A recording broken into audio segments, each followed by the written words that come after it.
Vamos a hacer un comentario a modo de resumen de cómo lograr un buen ensilado de maíz. Sé que en muchos países del trópico el maíz se comporta muy bien y hay muy buen resultado en cuanto al cultivo. Ya se están incorporando equipos de picadoras, se están picando y haciendo ensilados de maíz. Y muchos de esos ensilados terminan en borda corral y otros terminan en borda pastoril. Y hay una serie de comentarios que me gustaría hacerle como recomendaciones.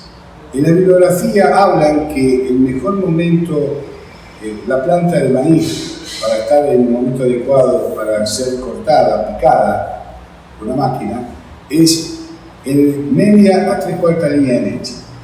Yo lo hice así hace más de 20 años, hicimos los primeros trabajos, en el año 93, 94, y fue una locura porque en realidad cuando uno corta un grano de maíz ve toda la masa blanca, la almidonosa, el almidón, y tiene que ir con una aguja pinchando en donde cambia de densidad ese grano. Una locura total.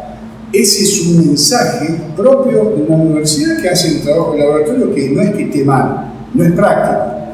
¿Cuál es el concepto práctico que yo les quiero dejar a ustedes? Es que busquen que el grano esté lo más duro posible, que me cueste hacer una hendidura con la uña. Y el cultivo, la planta, tiene que tener como máximo el 30% de sus hojas inferiores, 40, secas.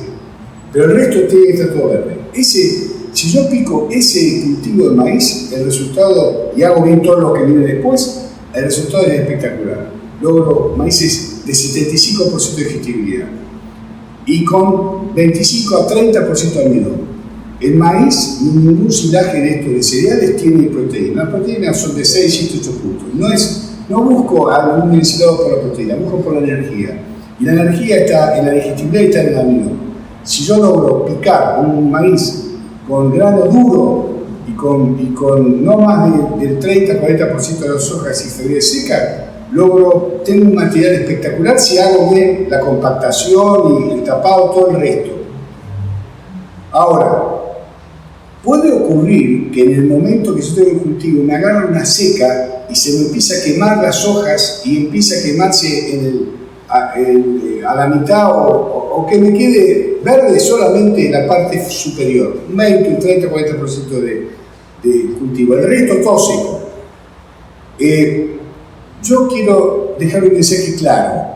En ese caso, yo pico antes de que pase eso. Si yo veo que entró la época seca y veo que se me está secando la planta, pico independientemente de cómo esté el grano.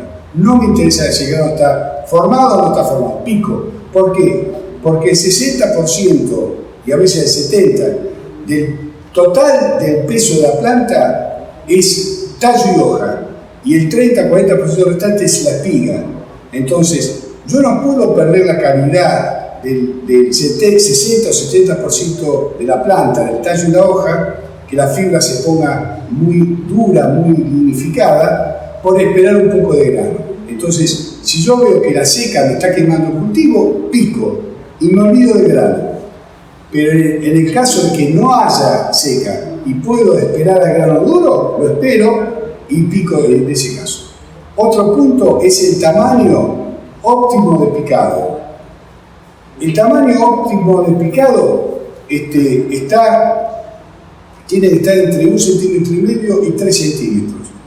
Las nuevas máquinas, las picadoras, que pican ultrapicado se llama, que pican por debajo de 1 centímetro, no sirven ese picado. No es que no sirva la máquina, no sirve el picado, porque esa misma máquina puede regular desde la cabina del operario o modificando el motor, puede variar la longitud de picado.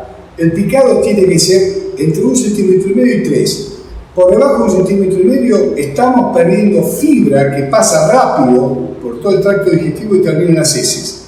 Si algunos de ustedes están dando ensilado de maíz o de sorgo, de algún cultivo, de alguna gramínea, yo les pido que agarren un pedazo de heces, pónganlo en un servidor o en un colador muy finito y pongan el chorro de la canilla y van a ver que el agua va a arrastrar todo lo que es materia fecal y va a quedar la fibra, esa fibra que pasó por todo el tracto digestivo y se perdió.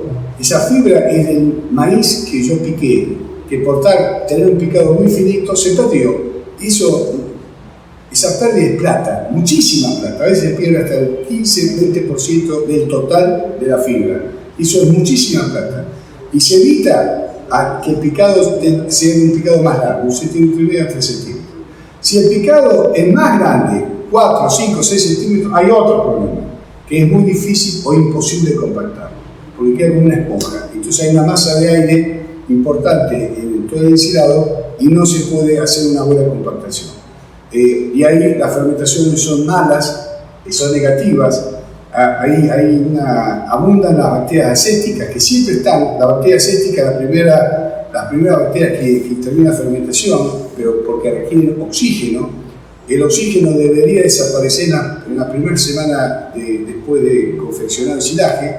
Cuando queda mucha masa de aire, porque el cultivo estaba muy seco, porque se picó más de 4 o 5 centímetros de largo, las bacterias acéticas trabajan hasta un mes y medio y 2 meses. Ese ensilado tiene un olor a vinagre, ácido, que es negativo. El animal reduce el consumo y hay menor producción de carne y leche. Por eso, un buen ensilado interviene en 3 tipos de fermentaciones. La primera, que dura horas, 2 o 3 horas de picado, es la enzimática, que se rompen las células y sale de enzima y ya empieza la descomposición.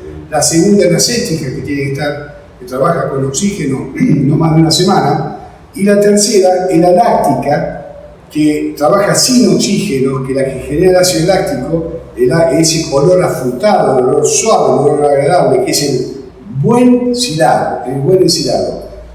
Cuando se hace todo el procedimiento como corresponde, se pica como corresponde, el tamaño de la partícula como corresponde, un ensilado de maíz tiene que estar fermentado, tiene que estar estabilizado a lo largo de entre 20 y 25 días de haber sido picado.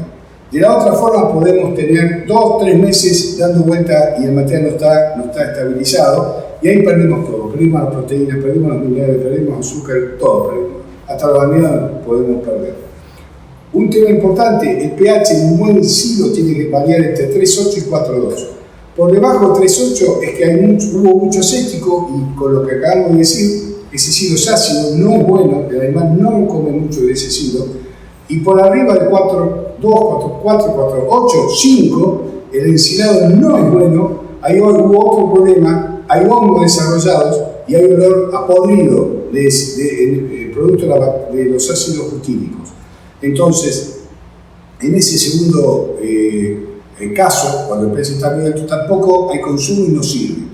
Lo ideal es, y lo más común, es entre 3,8 y 4,2. Si se hacen bien las cosas, se logra un ensilado muy bueno, como decía, hoy entre 70 y 75% de digestibilidad, con almidones de entre 25 y 30%, y con fibra FDN entre 45 y 50% de FDN.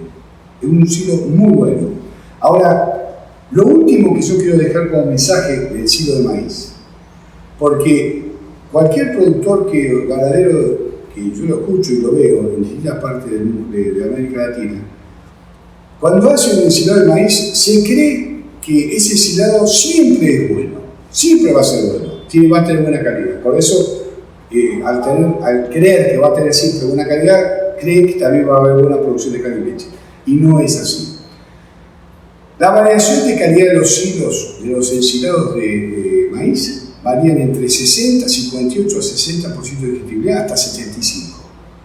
O sea, fíjense que estamos hablando de un rango de 15 puntos de calidad, de digestibilidad. Cuando las cosas no las hago bien, voy a tener baja digestibilidad, 58, 60, 62 de digestibilidad.